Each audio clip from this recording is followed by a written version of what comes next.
¿Esta vida la elegiste?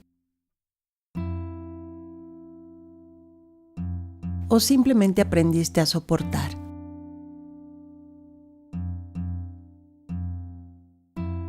¿Alguna vez has sentido ganas de abandonar todo, sin saber exactamente por qué? No por un cansancio físico, ni por un problema puntual, sino por una incomodidad más profunda y silenciosa, difícil de explicar. Esto, lejos de ser un error, es una señal. Vivimos en un mundo inmenso lleno de caminos posibles, pero pasamos gran parte de la vida atrapados en un espacio mínimo. Las mismas calles, las mismas personas, las mismas rutinas, las mismas expectativas que no elegimos. Desde muy temprano aprendemos que quedarse es lo correcto, que moverse es demasiado peligroso, que cuestionar el camino recibido es una forma de ingratitud, y sin darnos cuenta, esa idea empieza a pesar. Hay una presión silenciosa que nos empuja a permanecer ahí donde estamos, incluso cuando ese lugar ya no nos representa. No es una orden explícita, es una gravedad invisible. El mundo espera que sigamos siendo quienes siempre fuimos, encajando, no alterando demasiado el guión. Pero la vida empieza a fallar cuando se vive solo por costumbre, sin pantallas ni ruido constante.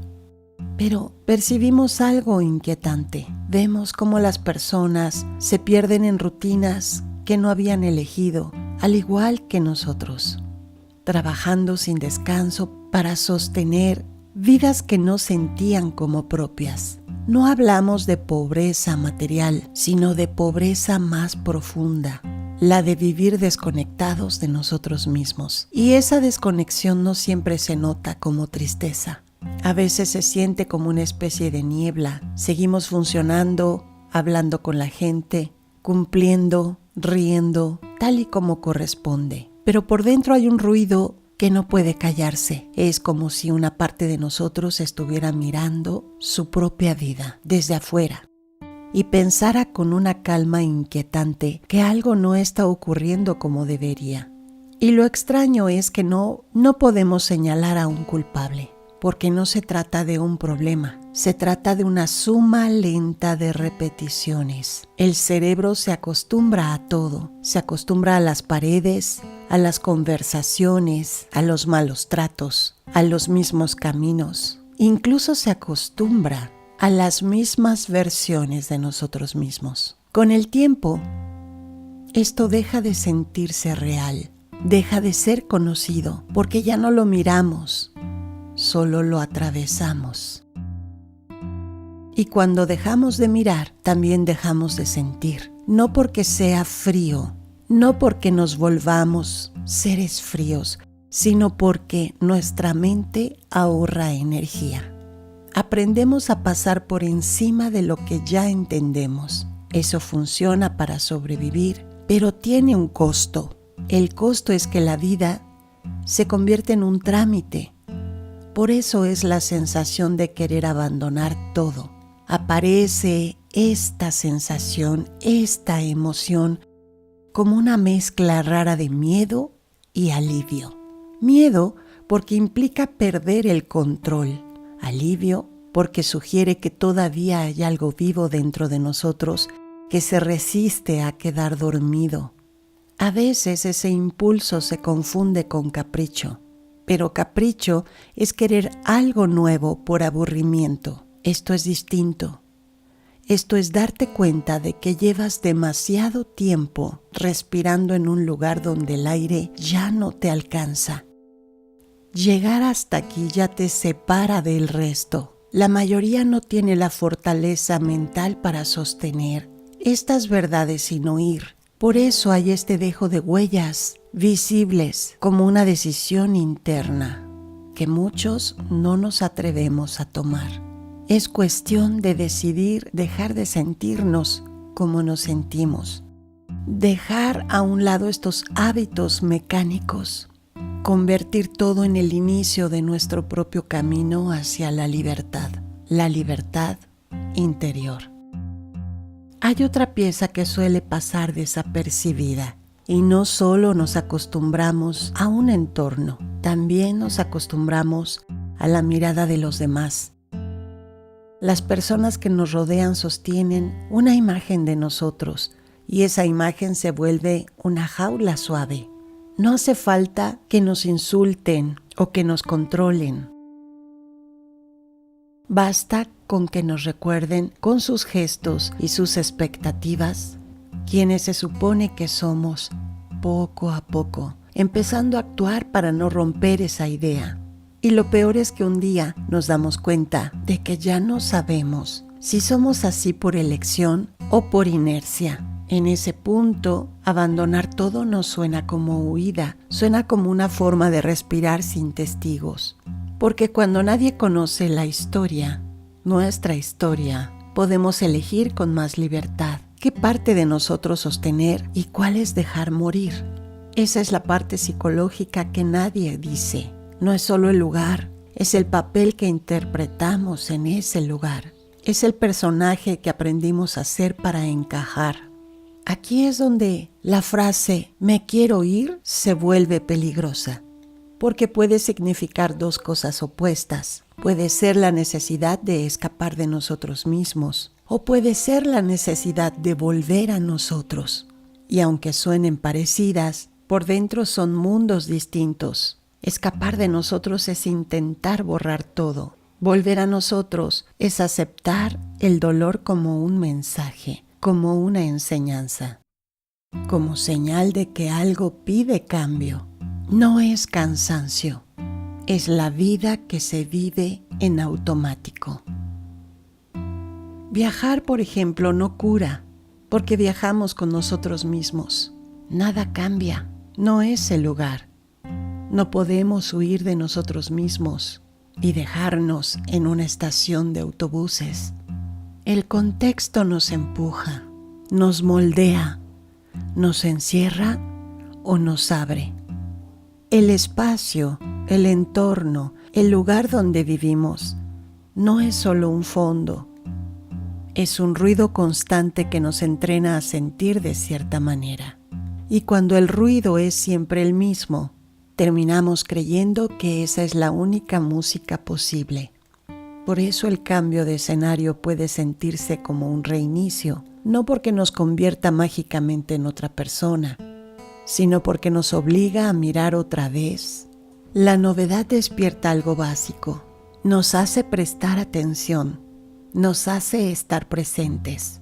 Cuando todo es nuevo, no podemos movernos dormidos. La mente se activa y con esa activación aparece una sensación de muchas personas, una sensación que muchos olvidamos, la sensación de posibilidad. No porque todo sea fácil, sino porque nuestra vida deja de sentirse escrita por adelantado. Sin embargo, aquí viene una verdad incómoda. Si nos vamos solo para anestesiarnos, el vacío se queda ahí. El enemigo puede tardar más en alcanzarnos, pero llega. Porque el enemigo muchas veces no es la ciudad, ni la familia, ni el trabajo. El enemigo es una forma de vivir sin preguntarnos nada. Esto puede ocurrir en cualquier parte. Podemos cambiar de país y repetir lo mismo. Entonces la pregunta no es si me voy o me quedo. La pregunta es ¿para qué quiero irme? Y esa pregunta, cuando se responde con honestidad, da miedo, porque te obliga a reconocer lo que has estado evitando. Te obliga a mirar de frente si estás viviendo por elección o por arrastre. Te obliga a admitir que quizá has estado esperando permiso para ser tú mismo. Ese permiso no va a llegar. Porque no se quedó solo en una idea. Se limitó a escribir sobre el deseo de cortarlo todo. Se tomó como un asunto serio, casi como una decisión moral. En su tiempo la vida correcta es clara: trabajar, producir, sostener una imagen, cumplir con lo esperado, con cierta frialdad extraña, como si nos viéramos dentro de una multitud caminando en la misma dirección, sin preguntar por qué. Y viene una conclusión inquietante: vivimos como gente ocupada, pero no despierta. Y cuando esa idea nos toca, cambia la forma en que miramos nuestra propia rutina. Empezamos a notar detalles. Cuánta energía se nos va en cosas que no importan. Cuántas decisiones tomamos para evitar la incomodidad, no para construir sentido. Vamos como sosteniendo tranquilidad externa, mientras por dentro algo se apaga. Lo más oscuro de todo esto es que no abandonamos nuestra vida porque nos falte fuerza. A veces no lo hacemos porque nos sobra miedo. Miedo a equivocarnos, miedo a perder lo construido, miedo a decepcionar, miedo a quedarnos solos con nuestros pensamientos. Porque abandonarlo todo, en el fondo, no es mudarnos, es dejar de mentirnos. Y eso es más difícil que cualquier viaje. Hay que enfrentarse a la dificultad de una manera incómoda. Y aunque parezca extremo, tiene una lógica simple. Si el ruido nos está confundiendo, necesitamos silencio. Si el mundo nos está molestando, sin que lo notemos, necesitamos distancia. Y si queremos saber quiénes somos, necesitamos un lugar donde no tengamos que actuar. Quizá es buscar la realidad apartados de lo habitual, como un gesto, no como una huida, pero de una forma radical, volver a lo esencial. No nos podemos reducir a una moda, ni a una simple anécdota. No debemos escapar por desesperación ni por rechazo al mundo. Quizá debemos apartarnos para mirar la vida sin filtros, abandonar el centro del ruido y vivir dentro de nosotros mismos. No es abandonar al mundo, es enfrentarnos a nosotros mismos desde otro lugar. Saber qué queda, quizá desnudar la experiencia de existir. La vida cotidiana está llena de capas que nos confunden y nos confunden en lo esencial. Trabajo excesivo, urgencias, hábitos heredados, obligaciones aceptadas sin cuestionamientos. Todo eso funciona como un velo, y cuando la vida se vive detrás de ese velo, uno empieza a olvidar quién es. Hay que llegar al silencio, pero no como un descanso, sino como un espejo. Cuando el ruido se apaga, aparecen las preguntas que suelen ser evitadas. No preguntas cómodas, sino preguntas honestas. ¿Qué deseas cuando nadie te ve, cuando nadie te observa? ¿Qué valor tiene tu tiempo cuando no lo cambias por aprobación? ¿Qué parte de tu vida es realmente tuya y cuál solamente es repetición? Aceptar. Muchas personas viven agotadas, no por exceso de problemas, sino por falta de sentido. Se cansan no porque hagan demasiado, sino porque hacen cosas que no sienten propias, y ese cansancio no se cura durmiendo o entreteniéndose más, se cura revisando la dirección. Se cura recuperando la capacidad de elegir. Nuestra experiencia al cambiar no debe ser un rechazo a la sociedad, pero sí una suspensión consciente de sus exigencias. Alejarnos puede ayudarnos a observar con más claridad, pero alejarnos no en distancia, sino protegiendo nuestra propia energía. Dejarnos de tratar de perseguir casas más grandes, cuentas más grandes, mayor éxito, mayor poder, días más llenos pero vacíos por dentro. Esta forma de vida no es un destino, es una elección inconsciente. Y lo más peligroso de una elección inconsciente es que se vive como si no existiera otra alternativa. No tiene que ver con pobreza ni con sacrificio, tiene que ver con atención. con estar presente, con no desperdiciar la vida en lo que no importa. Irse no es el fin.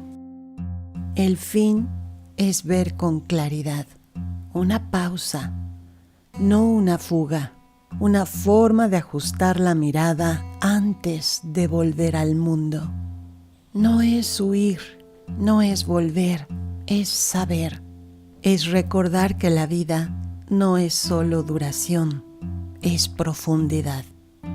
Y es ahí donde la experiencia de la vida conecta con esta rara sensación que tal vez tú también has sentido, no el deseo de escapar de las responsabilidades, sino la intuición madura de que algo en tu forma de vivir necesita ser revisado.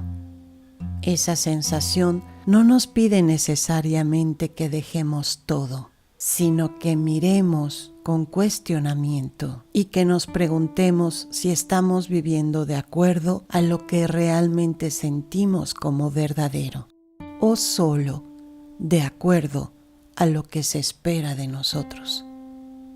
La incomodidad aparece cuando hay una distancia entre lo que somos y lo que hacemos cada día.